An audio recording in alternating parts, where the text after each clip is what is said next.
नमस्कार दोस्तों, मैं राजीव आपको आज क्लास 12th हिंदी का दूसरा चैप्टर जो पोएम का है, कविता का, वो हम आज पढ़ने जा रहे हैं। तो देखिएगा, ये सूरदास द्वारा रचित है और सूरदास का जन्म 1478 ईस्वी के आसपास दिल्ली के पास ही हुआ था, सोही ग्राम में। उनके गुरु श्री बल्लवाचार्य थे। सूरदास कृष्ण भक्ति शाखा के कवि थे। उन्हें सत्संग वैराग में रुचि था। वे जन्म से अंधे थे। उनकी प्रमुख कृति सुरसागर, साहित्य लहरी, राधा रस केली, सूरावली आदि प्रमुख है। उनकी मृत्यु समझा जाता है कि 1583 ईस्वी में हो गई थी। यहाँ उन्होंने कुछ प्रमुख रचना की है जिसको मैं बात करता हूँ। जागिए ब्रजराज कुंवर, कमल कुसुम फूल खिले।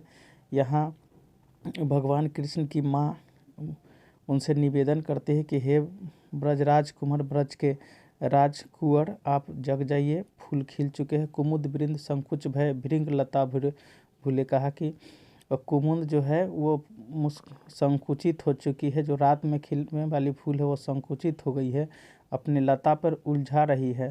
तम तम खुर पग सोर सुनहु, बोलत बनराई। कहा कि मुर्गे बाग देने लगे हैं, बाकी पक्षी भी बोलने लगे हैं। बनराई मतलब जो जंगल में पक्षी, वो भी बोलने रही है। रभाती गो खरनी कानी में, बछड़ा हित बधाई। कहा कि गाय और बछड़ा भी अपने स्थान पे रभाने लगे, यानी बोलने लगे हैं। विधु मलिन रवि प्रकाश गावत नर नारी।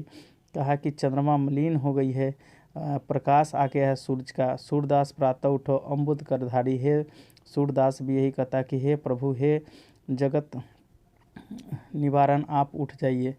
दूसरे पद में कहा जेबत श्याम नंद की कन्या। कहा कि भगवान कृष्ण जेबत न श्याम नंद की कन्या, यानी भगवान कृष्ण जो है अपने पिता नंद के गोद में बैठी हुई है। कन्या मतलब गोद होता है, यहाँ गोद में बैठी हुई है। कछु खात कछु धरनी गिरावत। कुछ खाते हैं, कुछ पृथ्वी पर गिराते हैं।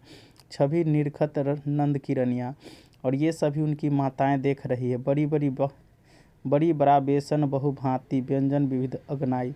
कहा कि बहुत व्यंजन खा रहे, कई प्रकार के व्यंजन खाते, जिसमें बड़ी है, बड़ा है, बेसन है, और विभिन्न प्रकार के बहुत सुंदर लग रहे हैं अंगनियाँ, और कुछ अंग में भी लगा रहे हैं। डारत खात लेत अपने कर, रुचि मानत दही दुनिया। कहा कि कुछ ले रहे हैं, कुछ हाथ में लगा रहे हैं, और उनका सबसे पसंद है वही दही दुनिया, यानी दही की जो हांडी होती है उसमें कुछ ले रहे हैं, कुछ खा रहे हैं। मिश्री दधी माखन मिश्रित, करी मुख नावत छवि धनिया। कभी अपने मुख में ले रहे हैं माखन मिश्री, सबको एक साथ समेट कर। कभी अपने पिता को दे रहे हैं। आपुन खात नंद मुख नावत, सो छवि कहत न बनिया। कहा कि वे कभी अपने मुंह में लेते हैं तो कभी अपने पिताजी के मुंह में लगाते हैं। और यह जो दृश्य है वो कहने में नहीं बनता, माने इतना अच्छा दृश्य है। जो रस नंद जसोधा बिलखत, सो नहीं तिहु भुवनिया। कहा कि जो आनंद इनके साथ, इनके मतलब वात्सल रस को, इनके बचपन के रस के साथ, इनके बचपन में के साथ जो बिताने में, वो पूरे तिहु भुनिया, तीनों लोक में कहीं नहीं है। भोरी भोजन करी नंद अचमल, लिहो मांगत सुर जुठनिया। और लास्ट में वो क्या कर रहे हैं, वो खाना खा रहे हैं, हाथ धो रहे हैं, फिर भी वही काम कर रहे हैं।